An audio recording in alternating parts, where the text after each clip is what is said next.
right, welcome back to training module 15.2, solid carbide geometries. I'm your trainer, Edwin Tunney, training and technical specialist for Horn USA Incorporated. What is the purpose of a geometry? So the first and foremost is the form. So it's how much flatness you're going to get out of it, the straightness, what radii you're going to produce, the surface finish, and then the dimensional tolerance. So how well is it going to hold tolerance to the programmed position? The other function of a geometry is to protect the tool from damage. And there's vibration in every mechanical process, and machining is no different. So protect the tool from chipping, and also protect from recutting chips. So you have a geometry to remove chips from the system. Control forces. So really direct forces in the direction you want them to go. Reduce power, torque, and vibration. And then lastly, also productivity. So improve material removal rate while reducing the consumption of tooling. So that's the sort of the purpose of the tool geometry. You have a couple different types of geometries working in tools. You have macro geometry, which that's the size of your corner radii, the surface finish that it is going to produce, force directions. These are all the influence of that geometry, what vibration it creates, the power consumption, max depth, productivity, and strength of the tool. You have examples of macro geometry, which are diameter, helix, corner radii, the rake angles, flute volume, core diameter, flute length, number of flutes, radial relief, margin size, and any secondary relief angles or size. So those are all examples of macro geometry.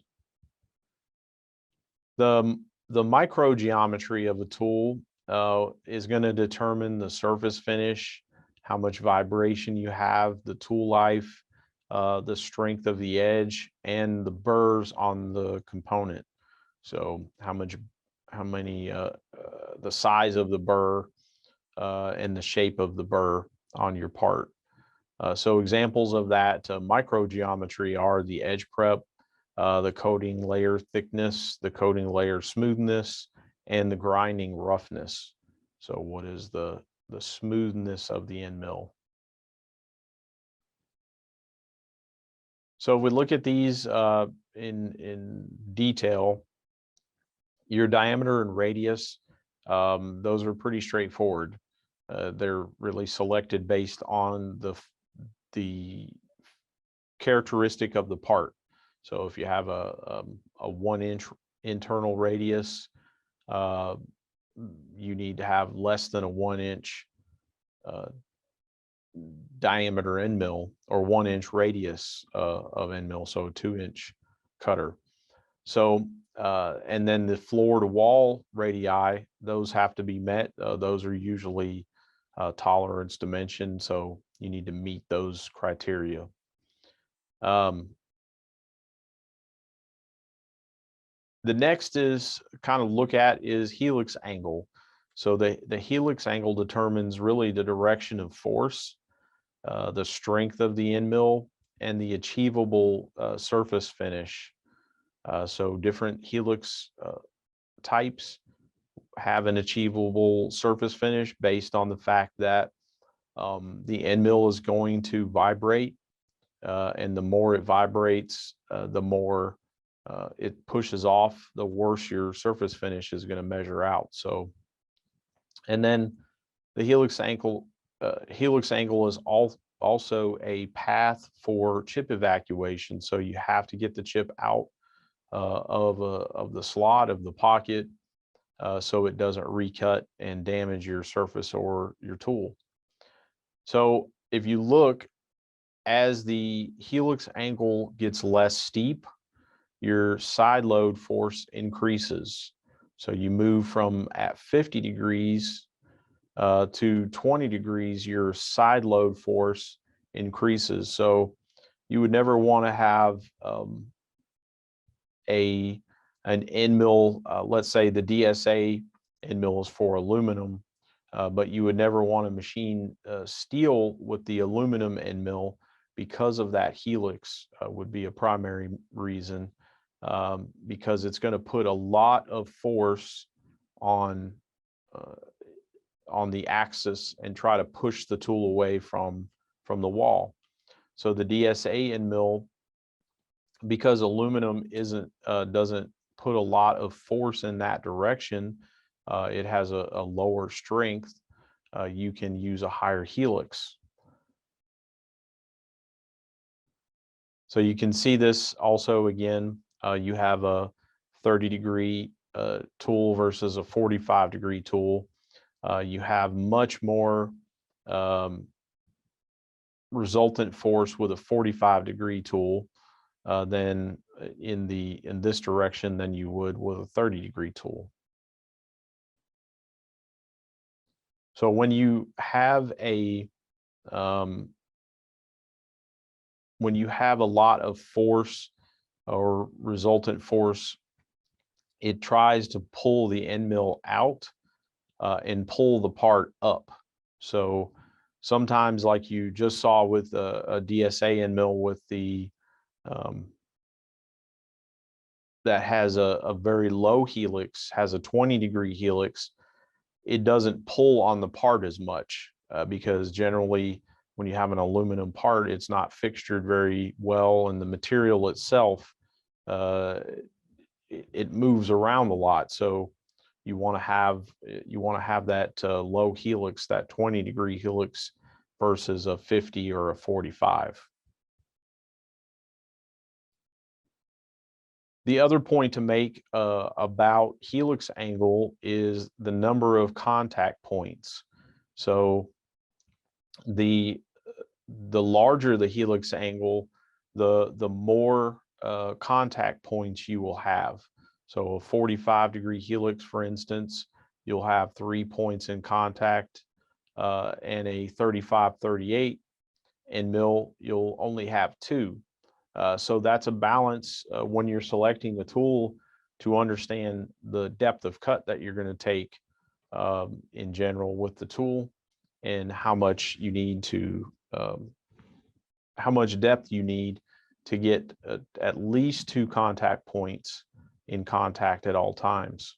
So that's kind of the rule of thumb with solid carbide, is you always want 2 points in contact when machining. So you select an end mill that has the right helix to have 2 points in contact.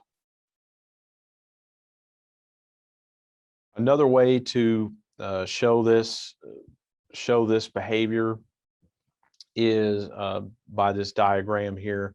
So you can see a 45-degree helix, you have at 2.5 times D, you have 4 points in contact.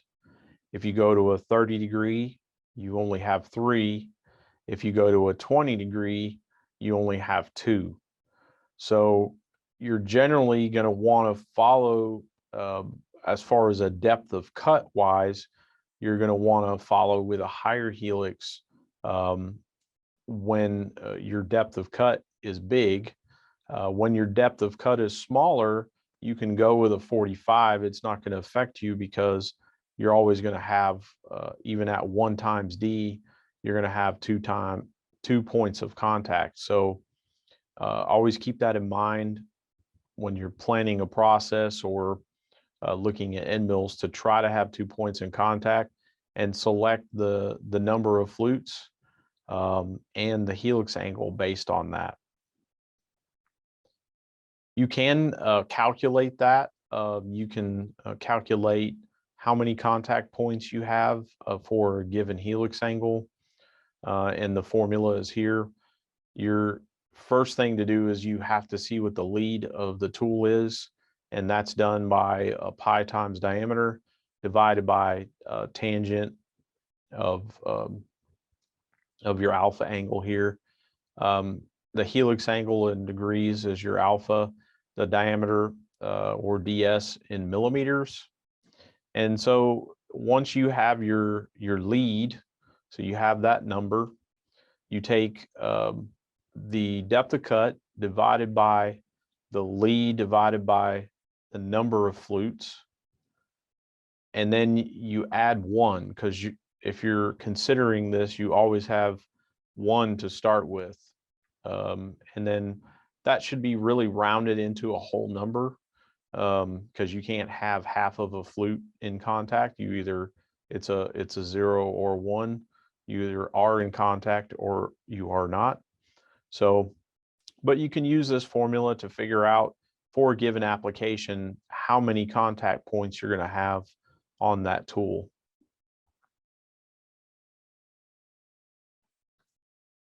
You also have Flute Geometry for splitting chips. So on the DP-SB Endmills, you have chip splitters. The DP-S Endmills, you also have sinusoidal edge. So that gives a very progressive entry into the material and more or less built for roughing. And that way you can go a longer depth of cut with less bad negative reaction from the forces. Flute count is also a big big priority in selecting a solid carbide end mill. So picking too many or too few flutes has an adverse effect on your productivity. But to consider here, often a multi-flute with a lot of flutes packed on it is really usually a better option. In my opinion, it's easier on the machine, and it's to me is less risk than taking a 2-flute tool and just plowing in and burying the tool. Use a little bit of finesse rather than trying to rough through it. But you can also prove this in numbers here. So this is just an example, titanium 6AL4V, comparing an 8-flute tool to a 2-flute tool. So cutting speeds, because you're taking a different approach, the cutting speed for the 8-flute tool is going to be maybe around 230 surface feet. The 2-flute tool is going to be around 130. Your engagement in the material is 19 thousandths with the 8-flute, and with the 2-flute, we're taking the full 16 millimeter of tool. Your AP on the 8-flute tool can go up though. You can go from really 2 times diameter versus 1 times diameter. So your cross section, your cubic inches are quite a bit more with the 2-flute, or your square inches are quite a bit more with the 2-flute. But once you tally things up here, you can take a higher chip load because you're getting an advantage from chip thinning. And so the 8-flute tool is going to run at 66 inches per minute, and the 2-flute tool is going to run at 3.8 inches a minute. All said and done, if you look at the removal rate in cubic inches per minute, the 8-flute tool is 1.57 and the 2-flute tool is 1.49. So significant bump up in cubic inches per minute, and to be honest, you have a less risk to the tool. So you're using finesse rather than just trying to just plow through. You also have to think about flute pitch. Many tools, including horn, have unequal pitch, and that reduces the harmonic vibration caused by the equal timing of the tool. And the cutting flutes are not equally loaded or evenly loaded if the pitch is not equal. So the more unequal you have from a tooth to tooth pitch, the more you're going to have one or two flutes really doing a lot of the work. A lot of end mills are designed that way though, and you'll have very good productivity with the tool, even though you only have a few flutes doing the majority of the work. Just be aware of that. You know, if you have an unequal pitch tool, just look at every flute to analyze and observe the wear of the tool, because one of those is going to be heavier than the other. You also have to think about the harmonics and vibration when it comes to geometries. If you're dealing with stainless or titanium materials, nickel alloys, they really generally take multiple passes to get them to size. And the reason for that is really, if you've ever cut a titanium or Inconel, when you cut it, there's always a little bit of uncut material left behind. So you might not be able to see it, but as this tool passes over the material, it sort of grows back a little bit. Typically, it can be as much as 4/1000ths of an inch, you know, from where you cut, or more even. It depends really how sharp your tool is. And so when you're looking at a tool for those, you need to consider that sharpness does matter in how much material is going to be left over after that tool runs a pass.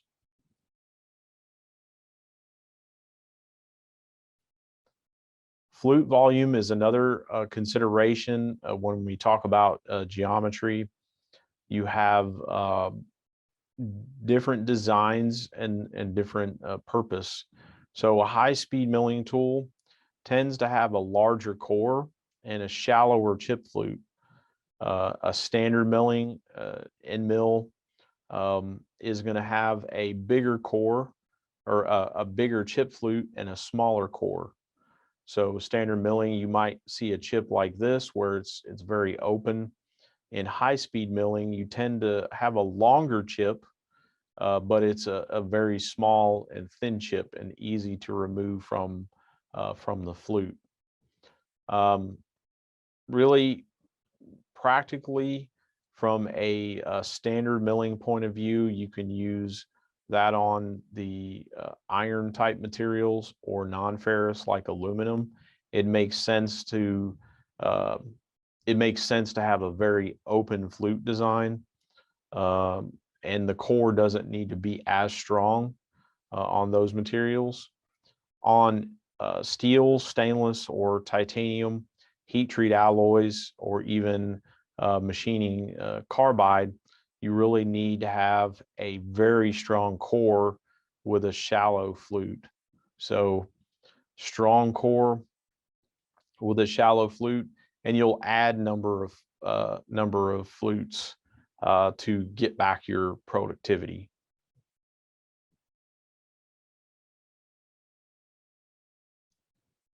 Edge preparation, there tends to be either none or very small edge preparation on tools. Standard tools are generally ground to a sharp edge. Rounding is generally from the PVD coating. So if you have a coating on the tool, there is some rounding that happens from the coating. Typically, edge rounding on any tool is below sort of a 25 micron. So really less than 1/1000th of an inch for any kind of edge rounding. All right. Next topic is rake angles. So rake angles really have a big influence on how a tool is going to run in a specific material, which is a good reason why a lot of the DS line is slated to specific material segments. So you have the DS aluminum, that has a big positive rake angle, 16 to 19 degrees. So you can see here it's very, very hooked, the hook of the end mill. You also have the DP. You have 8 to 10 degrees positive. That helps that's kind of middle of the road of everything so that you can machine multiple materials. You have the DS for high strength steel is 6 to 9. So it's a little more negative, and that gives you better edge protection when you're machining steel. The DG tool is a 7 degree positive. So it's on this side. So it's more of a hook. That is good for steel, stainless, iron, as well as titanium, nickel alloys. Cobalt chrome. Cobalt chrome is a negative. So you're on this side of the line here. And the reason you have a negative rather than positive is because cobalt chrome tends to be very abrasive and it breaks your edge down quickly. So having a negative edge condition there or a rake angle helps protect the edge from abrasive damage. DS titanium, that's a positive 7 degrees. So just like the DG, it's kind of middle of the way of the high strength of steel. And then hard steel is -6, so it's very negative. So you're up in here.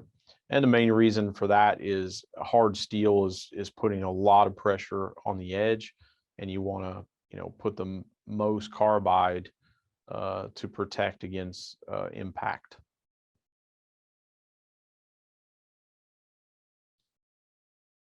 Runout and shank tolerance also play a role from a geometry perspective. The DP system, those tend to be a run out of 10 micron, H9 tolerance on the front end, form tolerance of 10 micron. The DG is around 15 micron, plus or minus 20 micron on the length, so repeatability. So probably above board as far as tolerances that you can find in the market, but probably the loosest tolerance you'll find with Horn product, with Horn solid product. On the DS system is a much different situation. It's a high performance line, so you have very tight run out.